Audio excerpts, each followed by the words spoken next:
प्रभु युग युग के लिए उसने मुझे छोड़ दिया? क्या प्रभु प्रसन्न नहीं होगा?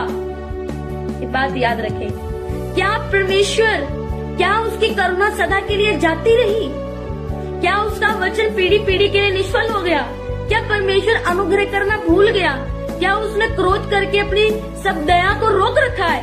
मैंने कहा यही तो मेरा दुख है कि परम प्रधान का दाहिना हाथ बदल गया है। जब हमें कुछ नजर नहीं आता ना, तो हमें लगता है कि परमेश्वर ने अपना हाथ मेरे सिर से उठा दिया है, मुझे छोड़ दिया है, पता ही नहीं कहाँ है, क्योंकि वो दिख ही नहीं रहा ना।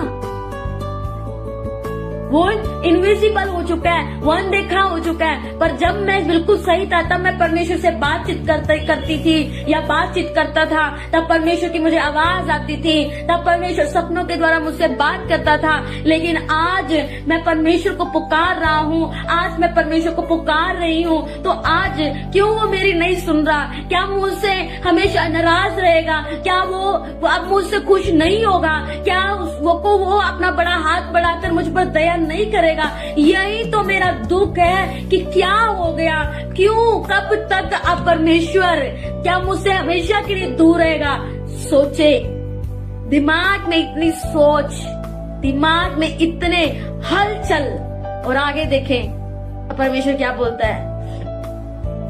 अभी परमेश्वर की बात नहीं है, फिर उसके बाद उसने कहा जो आपकी सिचुएशन में बता रही हूँ, जब हमारी सिचुएशन ऐसी होती है, जब परमेश्वर का हाथ हमें दिखाई नहीं देता, जब वो लगता है कि वो हमें छोड़ गया, तो ऐसे होता है, तब मैं बैठ जाता हूँ। यहाँ पे लिखा है, मैं यहाँ के बड़े कामों की चर्चा करूंगा, निश्चय मैं तेरे प्राचीन काल वाले अद्भुत कामों का स्मरण करूंगा, मैं तेरे साथ कामों पर ध्यान करूंगा और तेरे बड़े कामों को सोचूंगा।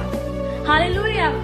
जब भी आपकी लाइफ में ऐसी सिचुएशन आए, जब आपको अपने खुदावंत का हाथ अनदेखा लगने लगे, तो मैं आपसे कहना चाहती हूँ, तब मेरे परमेश्वर की वो सारी बातों को स्मरण करें, वो भलाइयों को स्मरण करें जो उसने आपकी लाइफ में पहले की थी। हालेलुया।